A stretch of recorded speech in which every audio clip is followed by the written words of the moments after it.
Estoy grabando ya para los grandes. Ya comparto.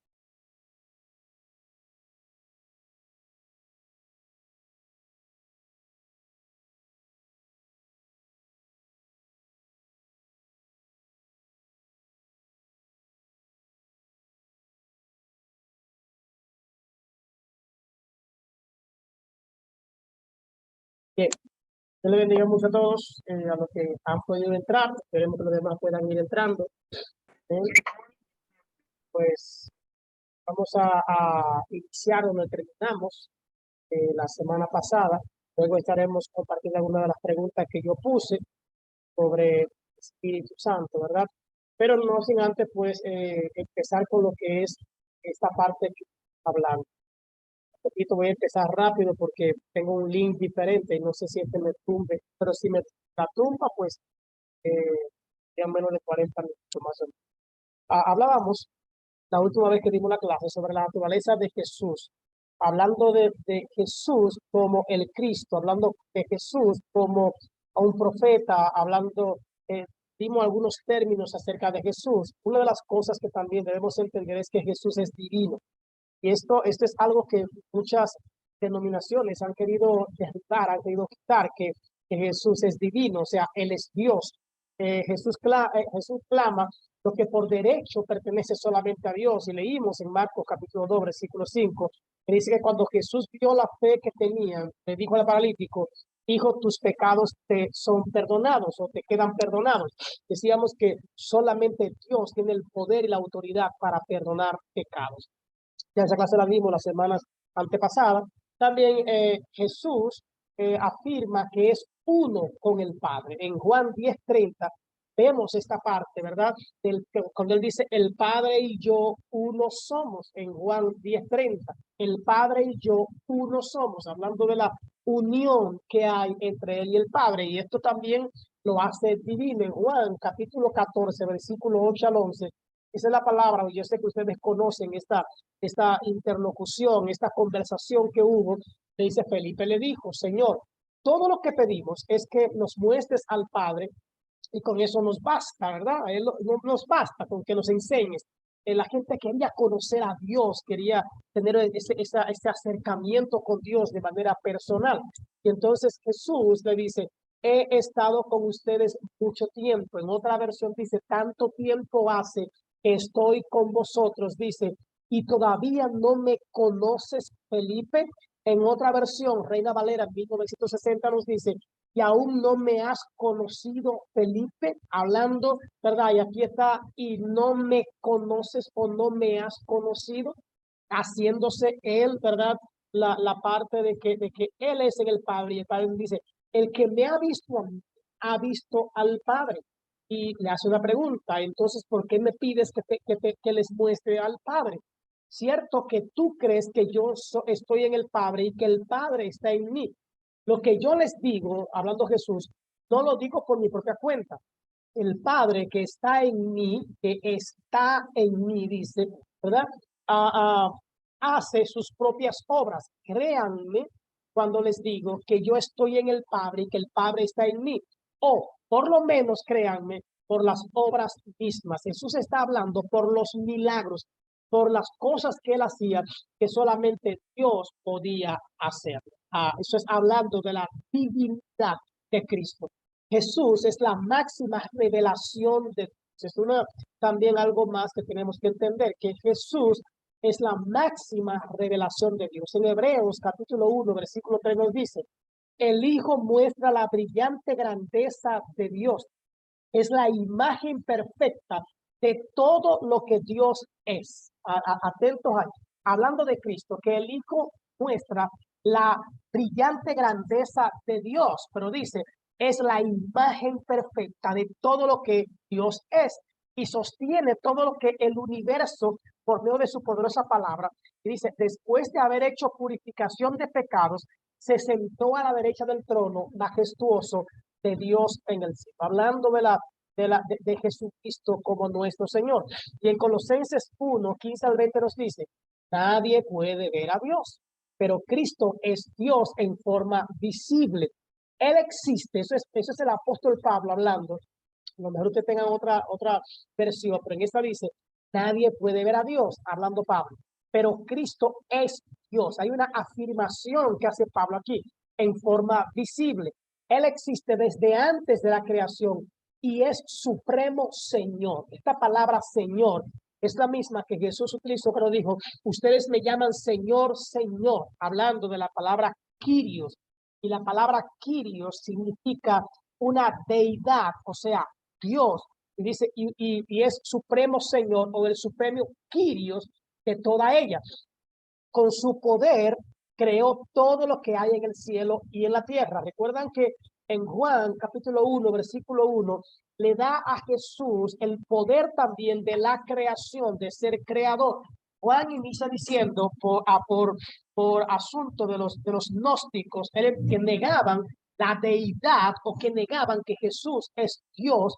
Y Juan dice, en el principio era el verbo, hablando del tiempo de la creación de todas las cosas. Dice, en el principio era el verbo, o sea, era la acción, era el que estaba creando, y el verbo era Dios, y el verbo era con Dios. Está hablando de Jesús en la participación directa en lo que era la creación. Entonces aquí también dice que con su poder, hablando de Cristo, Pablo dice, creó todo lo que hay en el cielo y en la tierra, lo que se ve y lo que no se ve, ya sean ellos seres espirituales, poderes, autoridades y gobernantes. Todo ha sido creado por él y para él. Cristo existió antes que todas las cosas y todo el universo sigue su curso gracias a él. Cristo es la cabeza de la iglesia, que es su cuerpo. Es la referencia, es la manera en la que el apóstol Pablo a la iglesia de Colosenses está diciéndole y le está enseñando a Jesucristo como el Kyrios, como el Señor, como una deidad, como Dios. Es lo que le está haciendo. Y en San Juan 1:18, voy muy rápido, me avisa. Dice, nadie ha visto jamás a Dios. Dice Juan, haciendo un señalamiento, pero él hace una referencia. Pero el Hijo único, quien él mismo es Dios, dice Juan, nos lo ha dado a conocer. Él está lo más cercano al Padre. Hablando Juan acerca de Cristo.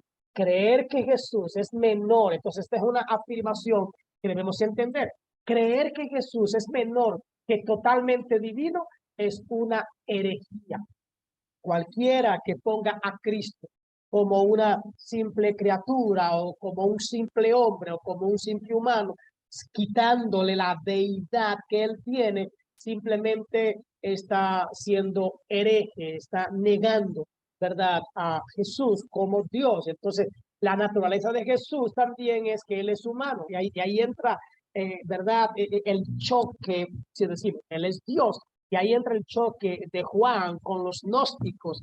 Los gnósticos decían, no se puede ser humano y no se puede ser espíritu. Recuerden que Dios es espíritu, dice la palabra, que Dios es espíritu y los que le adoran deben adorarle en espíritu y en verdad. Pero entonces, si decimos que Jesús es Dios, que Él es el Kyrios, que Él es una deidad, y también ahora decimos que Jesús es humano, esto como que choca. Fue el problema con los gnósticos. Los gnósticos enseñan que no se puede ser espíritu y al mismo tiempo ser carne, o sea, no se puede ser Dios y al mismo tiempo ser humano. No creemos que Jesús fue 100% hombre, pero también fue 100% Dios. Las cosas que él hizo, la hizo como hombre, venció como hombre, luchó como hombre, padeció como hombre, fue tentado como hombre, pero nunca dejó de ser Dios. Jesús tuvo un cuerpo físico, o sea, Dios mismo lo que hizo fue que se encarnó. En Lucas capítulo 2, versículo 52 nos dice, así Jesús crecía en sabiduría y estatura y Dios y la gente lo veían con buenos ojos. O sea, Jesús nació, ¿verdad?, creció en sabiduría y en estatura. En la primera carta de Juan 1:1 nos dice, les escribimos acerca de lo que siempre ha existido. Lo hemos oído, lo hemos visto con nuestros propios ojos. Lo hemos observado y lo hemos tocado con nuestras propias manos. Hablamos de aquel que es la palabra que da vida. Hablando, el mismo Juan, hablando sobre Cristo, y Juan 1:14 nos dice, la palabra, y es lo que decía ahorita, la palabra sea, el verbo, ¿verdad? Se hizo hombre y vivió entre nosotros, lleno de generoso amor y verdad. Y dice, vimos su esplendor, ese esplendor que pertenece al Hijo único del Padre. A lo mejor ustedes lo tienen en la versión de Reina y Valera, 1960, pero este es lo mismo, esta es otra traducción. Entonces, Juan y Lucas están presentando a Jesús como hombre, pero no le quitan la deidad, no le quitan el poder y la autoridad que tiene como Dios. Y debemos entender algo. Debemos entender que Jesús tuvo que padecer en un cuerpo físico para, no para enseñarnos a morir, como algunas personas dicen, no, para poder padecer, ¿verdad? Como hombre, como cordero, pero también funcionar como lo vimos, como sacerdote, ¿verdad? Y ofrecerse como sacrificio. Pero también esta parte de Jesús, de Dios humanarse, de Jesús ser hombre, también a él le da la autoridad de decir, ustedes pueden vencer. Ustedes pueden vivir una vida espiritual, una vida sin pecar, una vida haciendo lo bueno, aún en un mundo roto, en un mundo caído. Y él dice, ustedes pueden vencer porque yo he vencido. Y recuerden que él venció como hombre, no como Dios. Entonces, nosotros, alguien me preguntaba hoy, ¿por qué si nosotros escuchamos y enseñamos y predicamos de andar la vida en el espíritu, por qué se nos hace tan difícil? ¿Por qué si predicamos en contra del pecado? ¿Por qué si predicamos a favor de la santidad? ¿Por qué si predicamos y enseñamos a favor de que podemos vencer y que debemos desechar las obras de la carne y vivir en el espíritu? ¿Por qué muchos no vivimos? Yo le respondí, estamos en un mundo roto, en un mundo caído, pero a sabiendas de que sí podemos agradando a Dios, de que sí podemos hacer las pruebas, de que sí podemos hacer las tentaciones. ¿Y qué me da esa seguridad? Que Jesús venció, que Jesús padeció en un cuerpo físico. Y dice la Biblia que él fue tentado en todo, mas en nada pecó.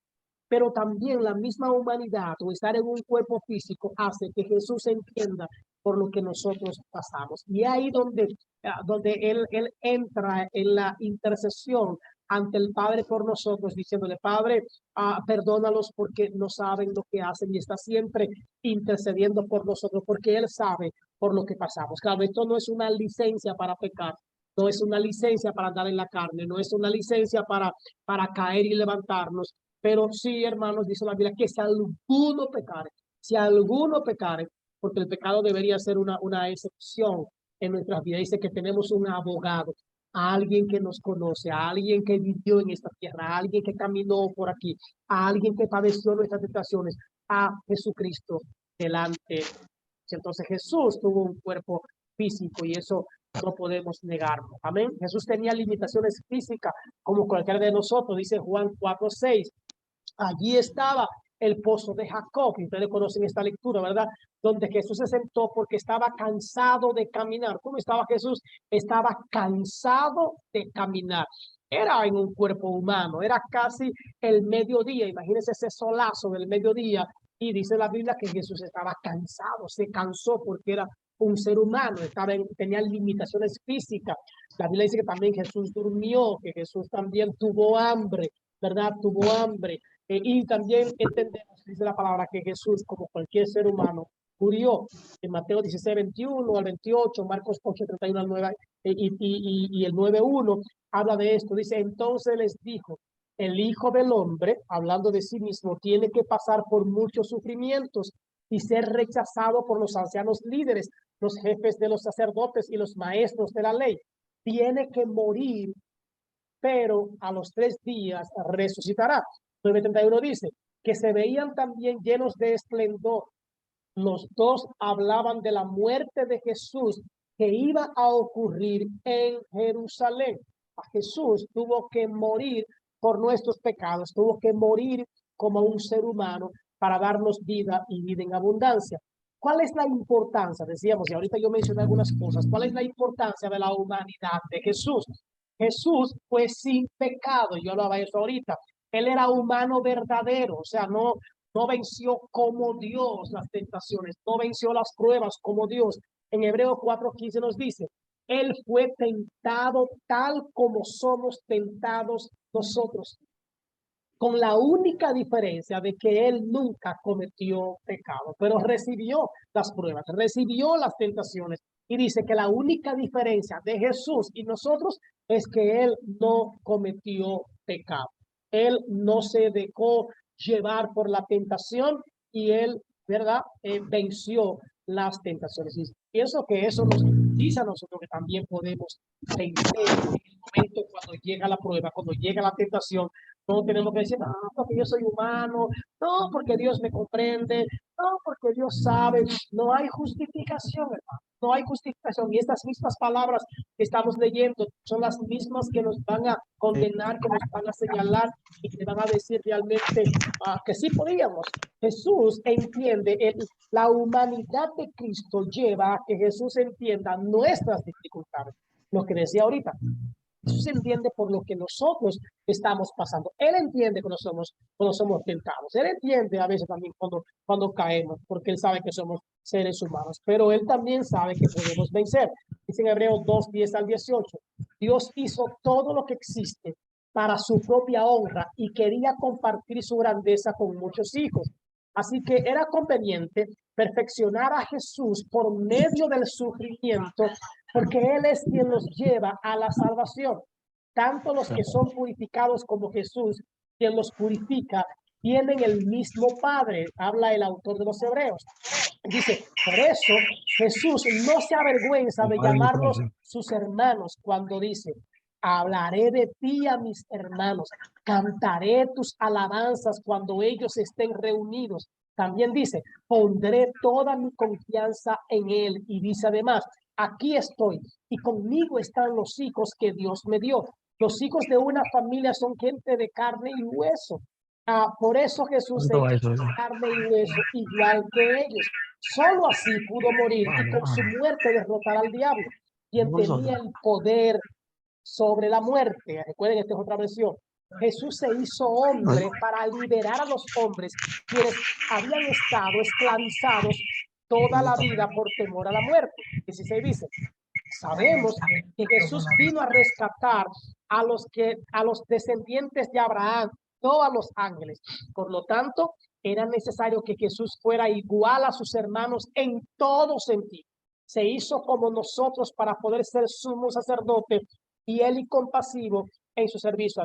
De esta manera, Jesús pudo ofrecer un sacrificio que quita los pecados de la gente. Jesús mismo sufrió y fue tentado.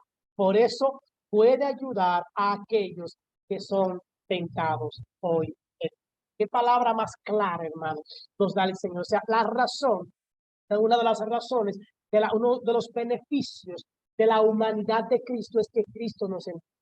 Es que el Señor entiende nuestra humanidad y Él entonces busca la manera de perfeccionarnos, de santificarnos. Ahí entra número uno, entra la redención, la manera en que Jesús nos redime.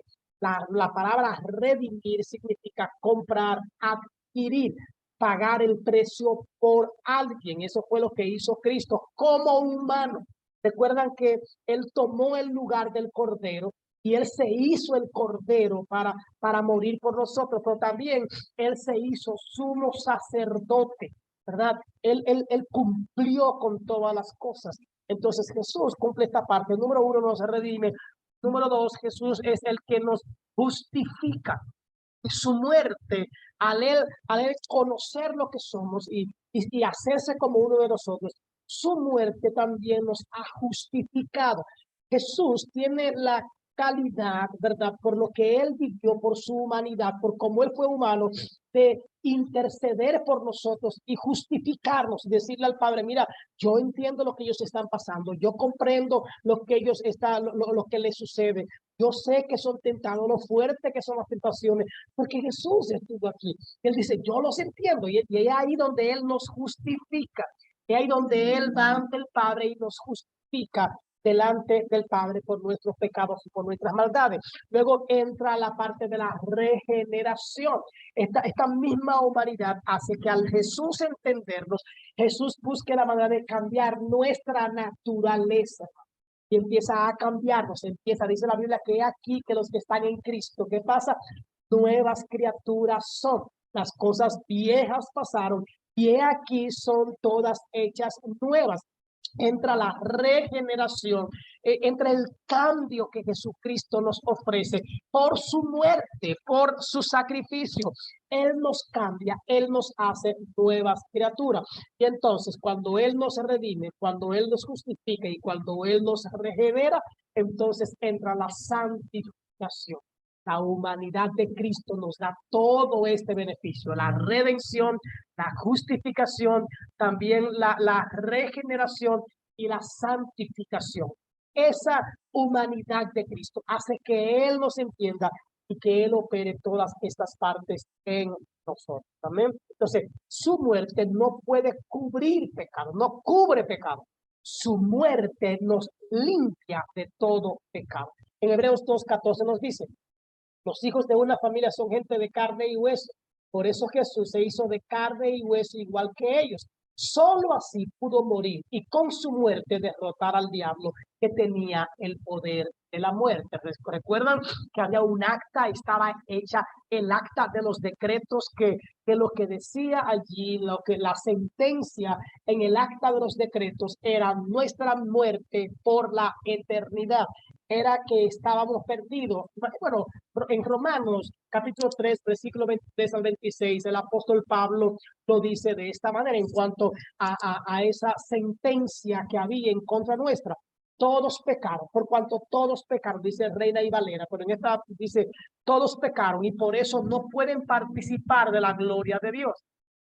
Reina y Valera 1960 lo que nos dice, por cuanto todas, esa es la que más conocemos, por cuanto todos pecaron, están destituidos, fueron echados fuera, no tienen parte ni suerte para la salvación. Es lo que dice el apóstol Pablo. Todos pecaron y por eso no pueden participar de la gloria de Dios. Pero el 24 dice, Dios por su generoso amor aprueba a todos gratuitamente. De verdad, Pablo, que es gratuito. De verdad que mi aprobación es gratis. Yo quiero creer que no. Para mí es gratis. Yo no tengo que pagar nada, pero Cristo Jesús pagó el precio. Es gratis porque Cristo pagó el precio. Quiero decirle esta parte y quiero darle una imagen de esto.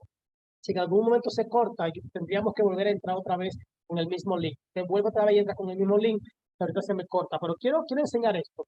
Es de esta manera. El mismo Señor dice en una parte, en la palabra, creo que en Isaías, no me acuerdo, pero dice, vengan, si alguien tiene el texto, me lo recuerda, pero dice, vengan los que deseen, los que tengan hambre, vengan y coman, los que tengan sed, vengan y beban. O sea, todo es gratis. Vengan, coman y beban, porque, y sin pagar, aunque no tengan con qué pagar.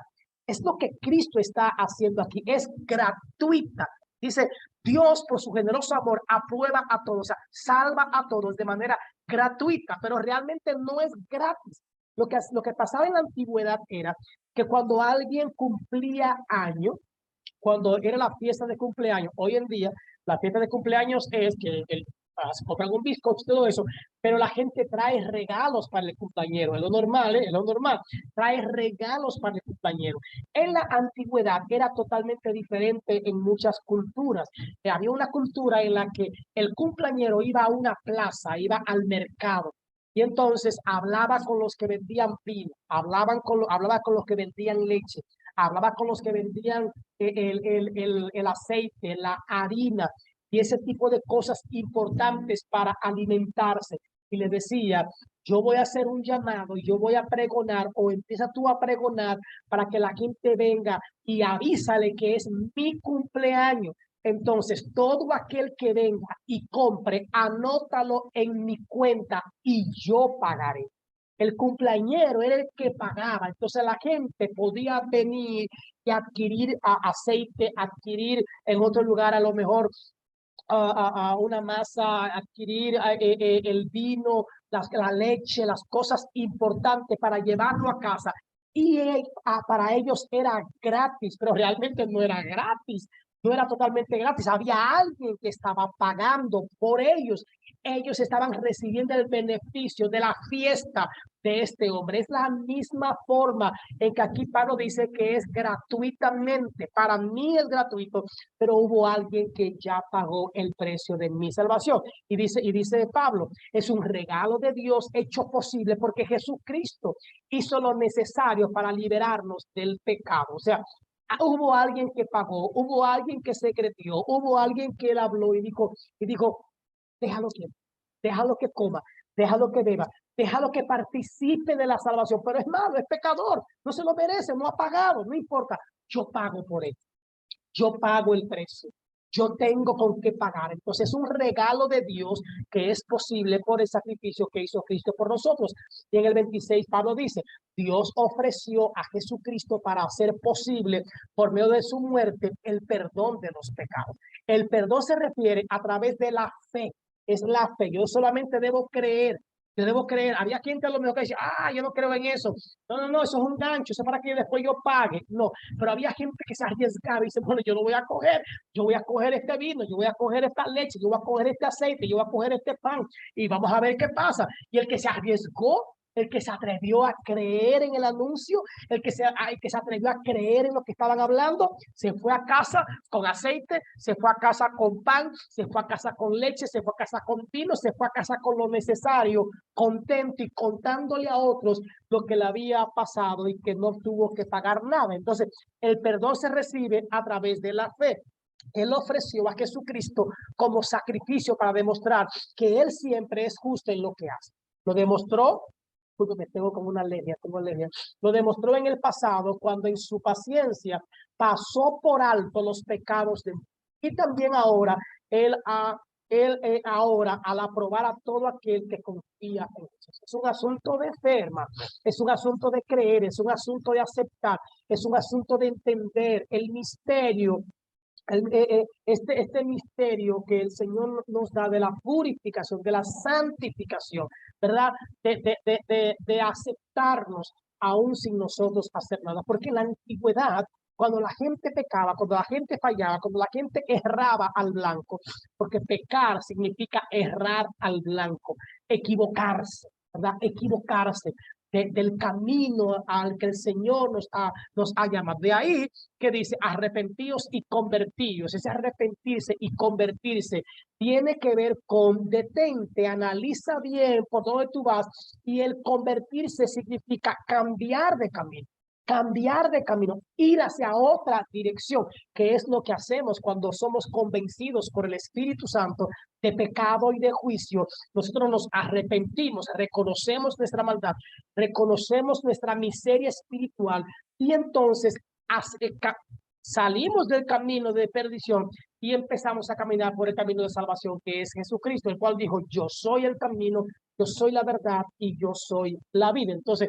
ahora al aprobar a todo lo que Jesús ha hecho, nosotros nos hacemos salvos, no por algo que yo haya hecho. Por eso que dice Pablo dice que la salvación es por gracia, no es por nada que yo haya hecho, pues por salvos por gracia sois salvos, y esto no de vosotros, pues es un ¿qué? Es un don de Dios, o sea, es un regalo de Dios. La salvación no es por nada que yo haya hecho, no es por nada que yo esté haciendo y no es por nada que yo vaya a hacer. Cualquier cosa que yo esté haciendo en este momento es por la fe que tengo en Cristo Jesús. Y efectivamente esto ya me está diciendo que en 10 minutos me cierra. Tampoco. Si se cierra, vuelvan y entren con el mismo link, por favor. Bien, entran con el mismo link, continuamos la clase. Bien, bien.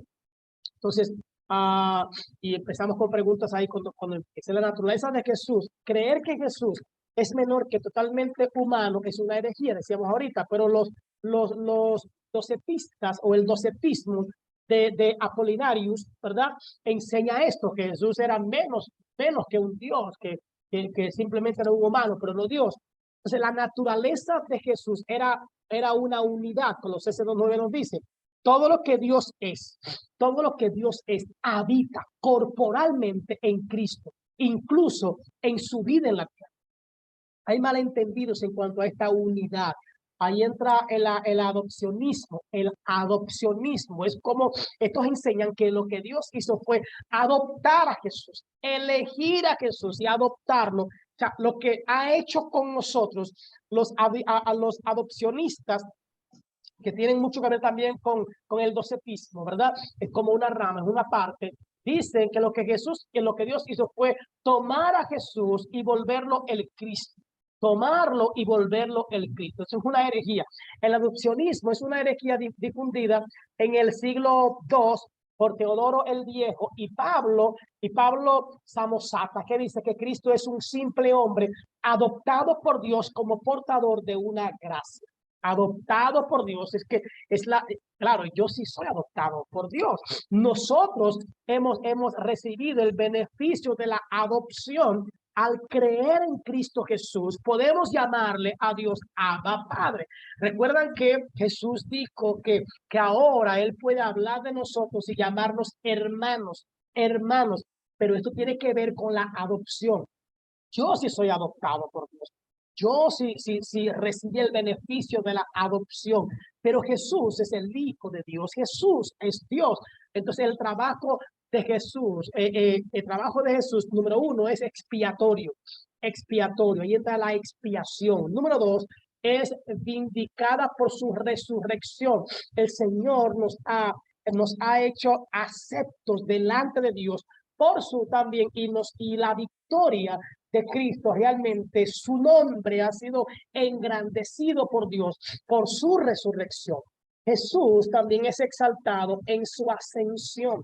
Cuando Jesús se levanta y cuando Jesús asciende, dice la Biblia que Dios le dio un nombre sobre todo nombre, en el cielo, en la tierra y debajo de la tierra. Él tiene un nombre sobre todo nombre. Y por último, ¿verdad? Jesús es esperado en su segunda venida. Recuerdan que los ángeles, los discípulos estaban mirando al cielo y estaban mirando a Jesús desaparecer mientras hablaba, y entonces unos ángeles le dicen, varones galileos, que están mirando al cielo.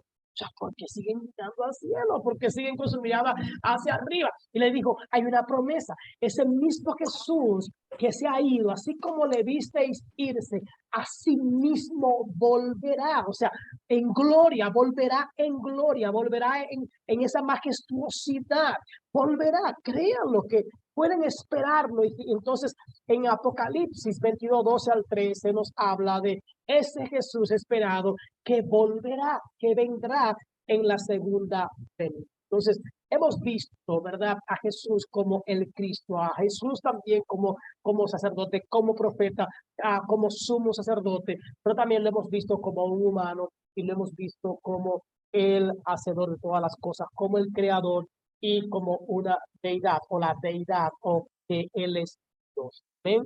Y es que antes de que esto me corte, recuerden, volvemos a entrar con el mismo link, otra vez vuelve y le da y entra una vez más. Voy a tener que hacer 2 grabaciones por lo que yo veo, pero a ver, ¿alguna pregunta de lo que he dicho, de lo que he hablado, algún aporte? Bien, este es el momento para hacerlo antes de que corte esta parte. Vamos a ver. Algo de lo que hemos dicho, ¿han podido anotar algo? Está clara la clase. Que está bien clara, que es la explicación, que Jesús es el sacerdote, que Jesús fue profeta, que Jesús es el Hijo de Dios, que no es criatura, ni que es adoptado. Está bien clara la clase. Gracias. ¿Alguien más? Tuvo la función de expiar nuestro pecado, que fue el sumo sacerdote. Todo eso está claro. Recordamos, hermanos, gracias, Zoila, la importancia, hermanos. Hay 4 puntos que me interesa sí que quieren antes de pasar a la parte del Espíritu Santo. Número 1, que valoremos la redención. Valorar la redención. Porque muchas iglesias no están enseñando esta parte. Somos dedicados de esto, la hermosura de la redención, el santo, ¿verdad? Bueno, hablando de redención, ¿ustedes recuerdan la historia de vos, la muchacha Ruth, la moabita? ¿Recuerdan esa historia, verdad que sí? La historia de Ruth, la moabita. Aquí entra la parte de la redención. Recuerdan que Ruth se va con Noemí y le dice que será mi Dios. Era fácil decirlo, pero era muy difícil. Pero en un momento dado, cuando ella se queda a los pies de Boaz y Boaz cree que estuvo con ella, había una ley y era que el familiar más cercano era el que podía la palabra indicada, que podía redimirla era adquirirla, comprarla o pagar un precio. Era quien se podía casar con ella. Y cuando vos ve esto, él empieza a buscar, porque él no era tan cercano a la familia de Noemí. Entonces él empieza a buscar cuál es el familiar más cercano para conversar con él. Dice la palabra que él supo que había uno más cercano, vamos a llamarle un primo, y entonces él va y lo espera y empiezan a conversar sobre esto. Y el primo dice, no, mira, yo no puedo quedarme con esta mujer porque yo tengo compromisos y lo que tengo no me da, no, yo no puedo, que yo con esa mujer a mi casa y el pleito él, no, yo no puedo. Entonces, ahí tuvieron que intercambiar, si no me equivoco, y si alguien sabe más que yo, si recuerdan, pienso con una chancleta, ¿verdad? Con una chancleta, una sandalia. Este fue el intercambio, el pago, la evidencia de que tú estás renunciando a tu derecho, estás renunciando y me estás cediendo a mí, es la chancleta. Y esto fue lo que permitió que vos entonces se quedara con esta muchacha. Es igual, para poder romper, para poder eliminar el acta de los decretos, el pago, la redención, tuvo que ser la sangre de Jesucristo en favor. La muerte de Cristo es el pago de nuestra salvación y lo que nos hace a nosotros aceptos delante de Dios. Entonces, ese mismo pago es el que trae como consecuencia la justificación. Justificar significa ¿verdad? Interceder por alguien. Es como decirle, como cuando usted le va a dar una pela a un muchacho, no, mira, y el papá viene, o la mamá, o el otro viene, no, perdónalo, y se mete en el medio, no le dé, por favor, perdónalo, da una oportunidad. Eso es, que no, porque yo creo que él no sabía, él no se dio cuenta, o lo que sea, lo defiende, lo justifica. Entonces, la justificación es lo que Cristo hizo, fue Habla a favor. lo que vio a Esteban cuando estaba muriendo, que dijo, aquí yo veo al Hijo del Hombre que está a la diestra ahí intercediendo. Esa intercesión va dentro de la justificación. Luego, como decía ahorita, entra la regeneración, el cambio, hermano.